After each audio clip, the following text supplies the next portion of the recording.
السلام علیکم ورحمۃ اللہ وبرکاتہ۔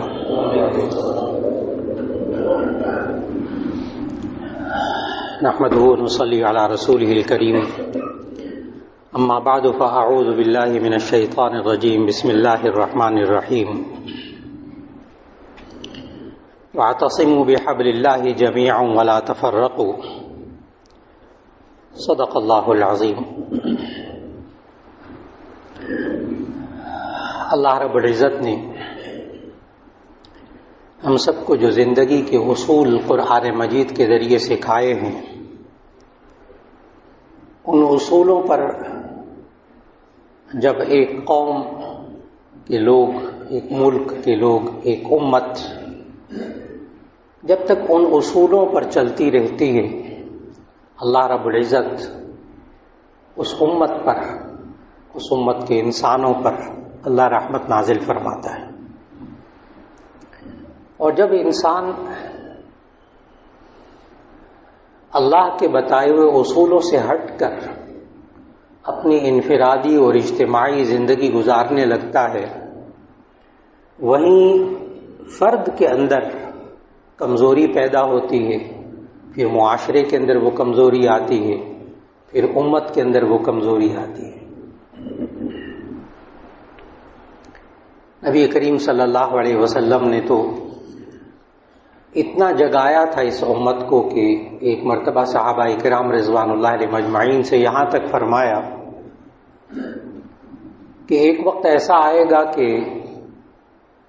تم مسلمانوں کی طرف لوگوں کو دعوت دی جائے گی کہ آؤ ان کو کھا جاؤ۔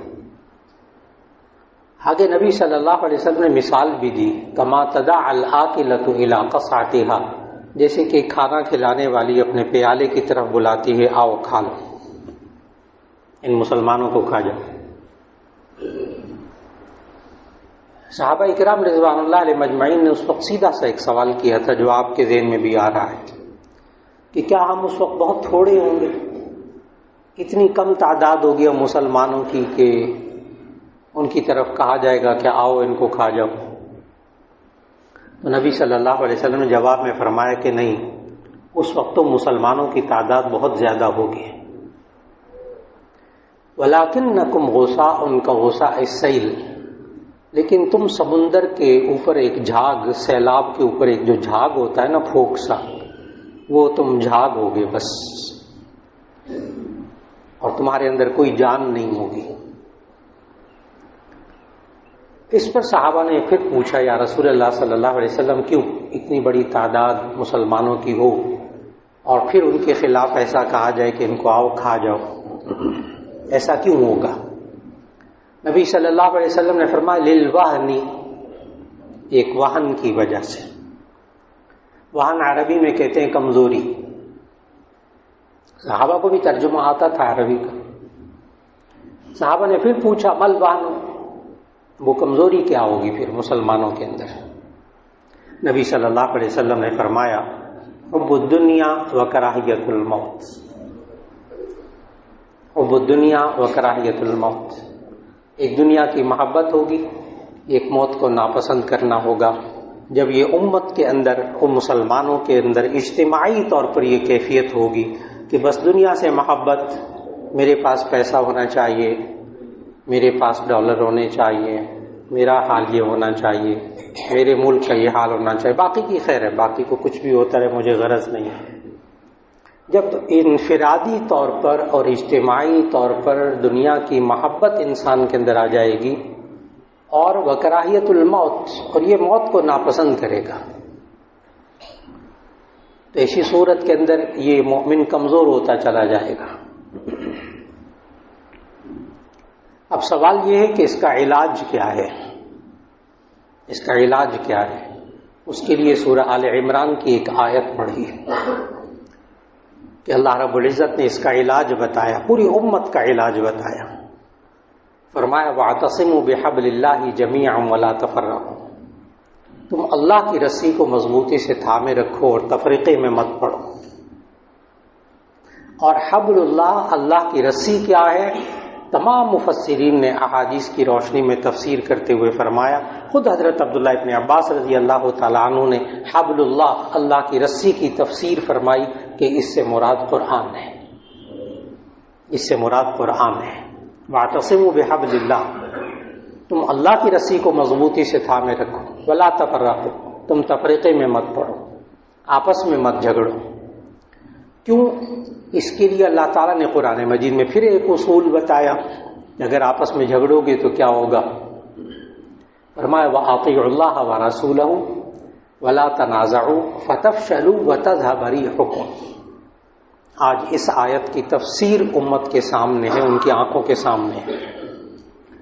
اللہ نے قرآن میں بتایا وَأَطِيعُوا اللَّهَ وَرَسُولَهُ، اللہ اور اس کے رسول کی بات مان کر چلتے رہا کرو، وَلَا تَنَازَعُوا، آپس میں تم جھگڑا نہ کرو، فَتَفْشَلُوا، کہ تم شل ہو جاؤ گے، مفلوج ہو جاؤ گے، وَتَذْهَبَ رِيحُكُمْ، اور تمہاری ہوا بھی اکھڑ جائے گی، تم ثابت قدم نہیں رہ سکو گے۔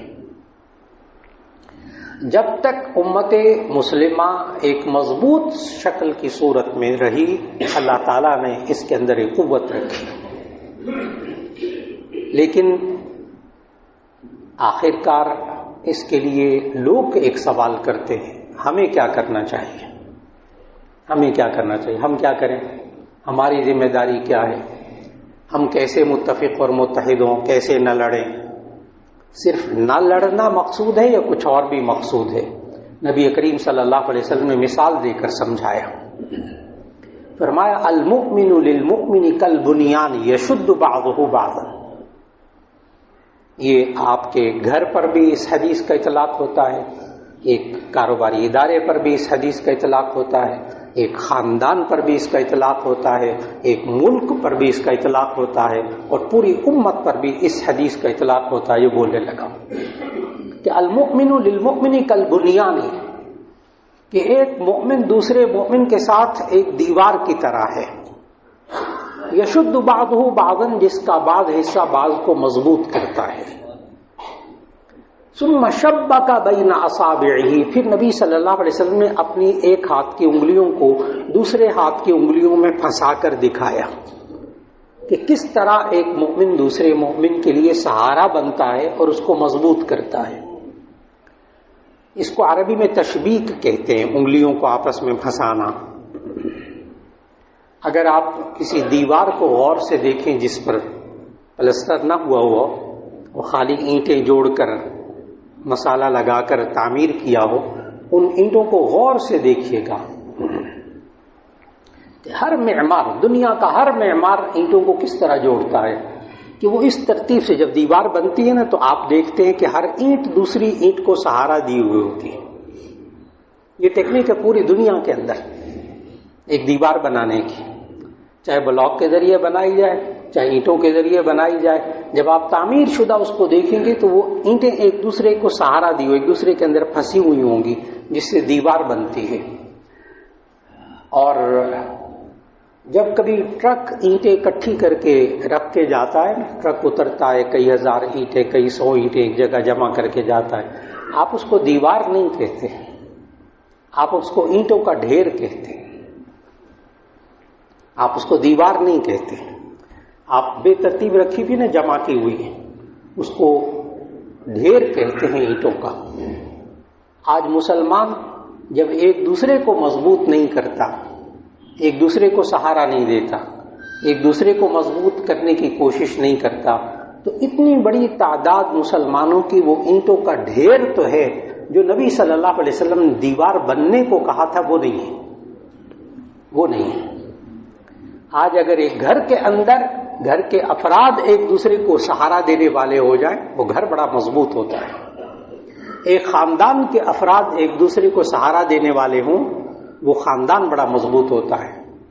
وہ ادارہ جس کے اندر سب ساتھی مل کر ایک دوسرے کو سہارا دینے والے ہوں، مضبوط کرنے والے ہوں، وہ ادارہ بڑا مضبوط ہوتا ہے، وہ قوم بڑی مضبوط ہوتی ہے۔ آج دنیا میں آپ جس قوم کو دیکھیں گے نا کہ وہ بڑی مضبوط قوم ہے، تو ایسی صورت میں آپ نے دیکھا ہوگا کہ انہوں نے ایک دوسرے کو سہارا دیا ہوتا ہے۔ وہ ایک دوسرے کو کمزور کرنے کی کوشش نہیں کرتے، ایک دوسرے کو مضبوط بنانے کی کوشش کرتے ہیں۔ اور جب مسلمان ایک دوسرے کو کمزور کرنے کی کوشش کرتا ہے، پوری امت کمزور ہو جاتی ہے۔ ادارے کے اندر بھی جب کوئی ایک فیکٹری کے اندر، ایک ادارے کے اندر، ایک دفتر کے اندر، ایک خاندان کے اندر اگر بعض لوگوں کو کمزور کرنے کی کوشش کریں گے، وہ خاندان کمزور ہو جائے گا، وہ ادارہ کمزور ہو جائے گا، وہ گھر کمزور ہو جائے گا۔ آج امت مسلمہ کی یہ والی بیماری ہے جس کی تشخیص نبی صلی اللہ علیہ وسلم نے کر دی تھی۔ اب سوال یہ ہے کہ یہ سہارا دینے کا مطلب کیا ہوتا ہے؟ ہم کیسے ایک دوسرے کو سہارا دیں؟ اس کی پھر نبی صلی اللہ علیہ وسلم نے کمال کی مثال دی، بہت مستند حدیث نبی صلی اللہ علیہ وسلم نے مثال کے ذریعے سمجھایا، جس سے ہمیں سمجھ میں آئے گا کہ امت کو کیا کرنا چاہیے، ہم کیا کریں حالات میں، ہم کیسے ایک دوسرے کو مضبوط کریں، کمزور کیسے کرتے ہیں ہم ایک دوسرے کو۔ نبی صلی اللہ علیہ وسلم نے مثال دی، فرمایا مثل المؤمنین، مثل المؤمن، کہ ایک مومن کی مثال ایسی ہے، ترى المؤمنین فی تراحمهم وتبادهم وتعاطفهم كمثل الجسد اذا اشتكى شيئا منه تداعى له سائر الجسد بالسهر والحمى۔ حدیث مکمل ہوئی، اب حدیث کا ترجمہ عرض کرنے لگا۔ نبی صلی اللہ علیہ وسلم نے فرمایا ترى المؤمنین فی تراحمهم وتبادهم وتعاطفهم، تم دیکھو گے ایمان والوں کو آپس میں رحم کرنے میں، آپس میں محبت کرنے میں، آپس میں ہمدردی کرنے میں۔ تین لفظ بولے نبی صلی اللہ علیہ وسلم نے، تم ایمان والوں کو دیکھو گے فی تراحمهم، آپس میں رحم کرنے میں، وتبادهم، آپس میں محبت کرنے میں، وتعاطفهم، آپس میں مہربانی کرنے میں۔ تم ان تین باتوں میں امت کو دیکھو گے کمثل الجسد، جیسا کہ ایک جسم ہوتا ہے۔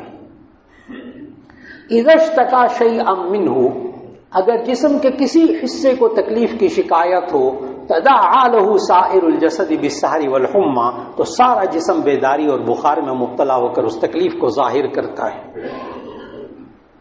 ڈاکٹر حضرات بہت اچھی طرح بتاتے ہیں کہ یہ درد جو ہے نا، درد یہ بیماری نہیں ہے۔ کبھی ڈاکٹر، سمجھدار ڈاکٹر درد کا علاج نہیں کرتے، وہ کہتے ہیں یہ تو نشانی ہے کسی بیماری کی۔ بخار کو ڈاکٹر بیماری نہیں کہتے، بہت عجیب بات ہے، ڈاکٹر بخار کو بیماری نہیں کہتے، کہتے یہ تو علامت ہے کسی بیماری کی۔ وہ جڑ کا علاج کرتے ہیں، کس وجہ سے بخار ہو رہا ہے، کس وجہ سے درد ہو رہا ہے، سمجھدار ڈاکٹر یہ علاج کرتا ہے۔ نبی صلی اللہ علیہ وسلم نے سمجھایا امت کو کہیں تکلیف ہوتی ہے تو سارا جسم بیداری اور بخار میں مبتلا ہو جاتا ہے، یعنی سارا جسم ظاہر کرتا ہے اس تکلیف کو۔ ایک انگلی میں سیپٹک ہو جائے، زخم بڑھ جائے، سارے جسم میں بخار ہوتا ہے، سارا جسم درد کو محسوس کرتا ہے، اور پھر وہ اس تکلیف کو دور کرنے میں لگ جاتا ہے۔ ایک انگلی میں تکلیف ہو، زخم بڑھ جائے تو دماغ ٹانگوں کو حکم دیتا ہے ڈاکٹر کے پاس چلو۔ ڈاکٹر کے پاس چلنے کے لیے ٹانگیں چل پڑتی ہیں، آنکھیں راستہ دکھاتی ہیں، ڈاکٹر کے پاس پہنچتے زبان بولنے لگتی ہے، ڈاکٹر صاحب انگلی میں تکلیف ہے، ڈاکٹر صاحب کہتے ہیں یہ کھائیں، یہ انجیکشن لگوائیں، یہ کریں، کان اپنا کام کرتے ہیں، سنتے ہیں ڈاکٹر کی بات کو۔ پھر اس کے بعد جو دوسرا ہاتھ ٹھیک ہوتا ہے وہ جیب میں جاتا ہے، وہ ڈاکٹر صاحب کو فیس نکال کے دیتا ہے، پھر آپ دوائی کھاتے ہیں، پورا جسم اس نظام میں لگ جاتا ہے، تو وہ انگلی کی جو تکلیف ہے، وہ جو زخم ہے وہ ٹھیک ہو جاتا ہے، درد ٹھیک ہو جاتا ہے، بخار ٹھیک ہو جاتا ہے۔ دیکھا آپ نے، ایک انگلی میں تکلیف، نبی صلی اللہ علیہ وسلم نے کیا مثال سمجھائی کہ اگر انسان کے جسم میں ایک تکلیف ذرا برابر ہوتی ہے، پورا جسم اس درد کو، اس تکلیف کو محسوس کرتا ہے، اور پھر اس کے بعد اس تکلیف کو دور کرنے میں سارا جسم لگ جاتا ہے۔ کبھی ایسا نہیں ہوتا کہ ٹانگیں جو ہیں وہ نہ جائیں ڈاکٹر کے پاس، کہ انگلی میں تکلیف ہے وہ جائے۔ کبھی ایسا نہیں ہوتا کہ زبان جو ہے وہ نہ ڈاکٹر کو تکلیف بتائے اور کہے جسے تکلیف ہے وہ بولے، مجھے کیا ضرورت ہے بولنے کی۔ کبھی ایسا نہیں ہوتا کہ دوسرا ہاتھ جیب میں جا کر پیسے نہ نکالے، وہ کہے جس ہاتھ کو تکلیف ہے وہ پیسے دے، میں کیوں دوں۔ کبھی ایسا نہیں ہوتا، یہ اللہ نے نظام بنایا ہے۔ لیکن کبھی کبھی ایسا ہوتا ہے کہ ایک ہاتھ میں تکلیف ہو تو دوسرا ہاتھ جیب میں نہیں جاتا۔ کبھی کبھی ایسا ہوتا ہے کہ انسان کے بہت زیادہ تکلیف میں ہوتا ہے لیکن دونوں ٹانگیں اس کو ڈاکٹر کے پاس لے کر نہیں جاتی۔ کبھی کبھی ایسا ہوتا ہے، اور وہ تب ہوتا ہے، اللہ تعالیٰ محفوظ رکھے ہر انسان کو، جب کوئی انسان فالج میں مبتلا ہوتا ہے۔ فالج جو ہے وہ بے حسی کو کہتے ہیں، جب درد کا احساس ختم ہو جاتا ہے، تکلیف کا احساس ختم ہو جاتا ہے، دکھ کا احساس ختم ہو جاتا ہے، اس کو فالج کہتے ہیں۔ جب کسی کے بازو پر، ٹانگ پر فالج گرتا ہے، اللہ سب کی حفاظت کرے، سب کو معذوری سے بچائے رکھے، سب بیماروں کو تندرستی دے، لیکن جب کسی کے بدن پر، بازو پر، ٹانگ پر فالج گرتا ہے تو ڈاکٹر صاحبان اس کو چیک کیسے کرتے ہیں؟ ڈاکٹر صاحبان کے پاس ایک چھڑی ہوتی ہے، اس کے ایک کونے پہ سوئی لگی ہوتی ہے، ایک کونے پہ ایک گول ربڑ لگا ہوتا ہے، تو ڈاکٹر حضرات ربڑ سے ایک خاص جوائنٹس پر مارتے ہیں، اگر وہ رد عمل دیتا ہے، حرکت ہوتی ہے تو ٹھیک، نہیں ہوتی تو پھر وہ کیا کرتے ہیں، وہ سوئی جو ہوتی ہے وہ ہاتھ میں چبوتے ہیں جگہ جگہ، درد ہوا وہ کہتے نہیں، پھر پاؤں میں چبوتے ہیں، وہ کہتے ہیں درد ہوا، کہتے نہیں، ڈاکٹر کہتے ہیں اس کے بازو اور ٹانگ پہ فالج ہو گیا ہے۔ پھر اس کے بعد ڈاکٹر کہتے ہیں کہ اس مریض کے دماغ کا سی ٹی اسکین کرائیں، MIR کروائیں، پتہ نہیں کیا کیا کروائیں، دماغ کا، وہ دماغ کا علاج شروع کر دیتے ہیں ڈاکٹر فالج والے شخص کا، نہ ہاتھ کا علاج کرتے ہیں نہ ٹانگ کا علاج کرتے ہیں۔ بہت عجیب بات ہے، نہ ٹانگ میں دوائی لگاتے نہ ہاتھ میں دوائی لگاتے، دماغ کا علاج کرتے۔ کیا کہتے ہیں کہ دراصل یہ دماغ کی بیماری ہے، دماغ کے اندر اللہ نے دماغ کو کیسا بنایا، عجیب و غریب بنایا اللہ نے دماغ کو، دو حصے اللہ نے دماغ کے بنائے، جو دایاں حصہ ہے انسان کے دماغ کا وہ انسان کے بائیں حصے کو کنٹرول کرتا ہے، اور جو بایاں حصہ ہے وہ انسان کے دائیں حصے کو کنٹرول کرتا ہے۔ پھر ڈاکٹر تشخیص کر کے بتاتے ہیں کہ اس کے دماغ میں کہیں کلوٹنگ آ گئی ہے جس کی وجہ سے یہ فالج ہوا ہے، اٹیک ہوا ہے، اس کے دماغ کا علاج کرنا پڑے گا۔ ڈاکٹر دماغ کا علاج کرتے ہیں، الحمدللہ آہستہ آہستہ فالج 100% ٹھیک ہو جاتا ہے کئی صورتوں میں۔ معلوم ہوا کہ کبھی کبھی ہمارے گھروں میں، ہمارے گھروں کے افراد پر بھی فالج گرتا ہے۔ اگر گھر کا ایک فرد بیمار ہو جائے، بخار ہو جائے، فلو ہو گیا، بیچارہ جسم ٹوٹ رہا ہے، باپ دماغ بن جاتا ہے، وہ کہتا ہے کہ اس کو فلاں ڈاکٹر کے پاس لے جاؤ، ایک بھائی ڈاکٹر کے پاس لے جاتا ہے، دوسرا بھائی پیسے دیتا ہے، باپ پیسے دیتا ہے، گھر واپس آتا ہے، ماں کہتی ہے میں تمہارے لیے پرہیزی کھانا بناتی ہوں، کھچڑی بناتی ہوں، اور دوسری بہن جو ہے وہ کہتی ہے میں تمہیں کھانا کھلاتی ہوں، میں تمہیں دوائی کھلاتی ہوں۔ نتیجہ یہ ہے کہ وہ سارا گھر ایک فرد کے دکھ کو دور کرنے میں لگ جاتا ہے، بیماری دور ہو جاتی، بھول جاتے ہیں لوگ، 20 دفعہ ایسا ہوتا ہے۔ لیکن کبھی کبھی گھر کے افراد پہ فالج گرتا ہے، ایک بندہ، ایک بھائی بیمار ہوتا ہے، باپ کہتا ہے اس کو لے جاؤ ڈاکٹر، وہ کہتے ہیں خود ہٹا کٹا ہے، چلا جائے، میں کہاں لے کے جاؤں، میں بڑا مصروف ہوں، باپ کے پاس بھی وقت نہیں ہوتا، باپ کیسا ہے خود پیسے خرچ کرو، میرے پاس نہیں ہے بیماری کے پیسے خرچ کرنے کے لیے۔ گھر میں آتا ہے، ماں کو ویسے موبائل سے فرصت نہیں ہے، اس کے اپنے پروگرام بہت سارے ہیں، وہ کہتی تم خود ہی کوئی بند لے کر کھا لو، میرے پاس ٹائم نہیں ہے تمہارے لیے پرہیزی کھانا بنانے کا۔ بہن کے پاس ویسے وقت نہیں ہے، بیمار ہے خود اچھا خاصا ہے، کھا لے دوائی، کیا ہے یہ نخرے کرنا کہ میں دوائی کھلاؤں اس کو۔ اس معلوم ہوا گھر کے ان افراد پر فالج گرا ہوا ہے، ہر ایک اپنے آپ میں مست ہے، ہر ایک کو اپنی زندگی پیاری ہے، ہر ایک کے اندر سے دکھ اور درد کا احساس ختم ہو گیا۔ بالکل اسی طرح ایک امت کی حیثیت سے اگر امت کے بعد حصوں کو تکلیف پہنچے اور دوسرے کہ نہیں ہم آرام سے ہیں، ہم آرام سے ہیں، جسے تکلیف ہے وہ بھگتے، جسے تکلیف ہے وہ سامنا کرے، جسے تکلیف ہے وہ مقابلہ کرے، ہم لوگ اپنے آپ پر بڑے آرام سے ہیں۔ لیکن اگر پوری امت اس دکھ کا اظہار شروع کر دے، پوری امت ایک بخار میں مبتلا ہو جائے، پوری امت ایک ایمانی حرارت میں آ جائے، پوری امت تعاون کرنے لگ جائے جو جس قدر ہے، اور کچھ نہیں تو دعا تو کر سکتے ہیں، اپنی زندگی میں بالکل مست تو نہیں رہتے، اور وہ امت دعا کرتی ہے، وہ امت فکر کرتی ہے، وہ امت دوسرے کے دکھ اور درد کو محسوس کرتی ہے۔ اگر سارے ممالک امت مسلمہ کے ایسے ہو جائیں تو یقین جانیے کہ آیت پڑھوں گا کہ وَأَنْتُمُ الْأَعْلَوْنَ إِن كُنتُم مُؤْمِنِينَ، اگر تم ایمان والے ہو تو تم ہی سب سے زیادہ بلند ہوگے، تم ہی طاقتور ہوگے، تم پھر امت مسلمہ کی طرف پھر یہ نہیں کہا جائے گا کہ آؤ ان کو کھا جاؤ، جب امت کے اندر کمزوری نہیں ہوگی، جب امت طاقتور ہوگی۔ اللہ رب العزت ہم سب کو اپنی اپنی جگہ انفرادی زندگی میں بھی اپنے آپ کو طاقتور بنانے، اپنے گھر کو، اپنے ماحول کو، اپنے معاشرے کو، اپنے صوبے کو، اپنے ملک کو اللہ طاقتور بننے کی توفیق عطا فرمائے۔ ہم سب کو متفق پوری امت مسلمہ کو اللہ اتفاق اور اتحاد کی دولت عطا فرما دے، اور امت میں سے کسی کو تکلیف پہنچے تو اللہ پھر اس دکھ درد کا احساس رکھنے کی توفیق عطا فرما دے، اور اس پر اپنا رد عمل ظاہر کرنے کی اللہ توفیق عطا فرما دے، اور امت کے اندر یہ جو دنیا کی محبت کی کمزوری اور موت سے ڈرنے کی جو کمزوری ہے، اللہ اس کو ہر ایک شخص کو اس کیفیت سے نکال کر اور واعتصموا بحبل اللہ پر عمل کرنے کی توفیق عطا فرما دے۔ وآخر دعوانا ان الحمد للہ رب العالمین۔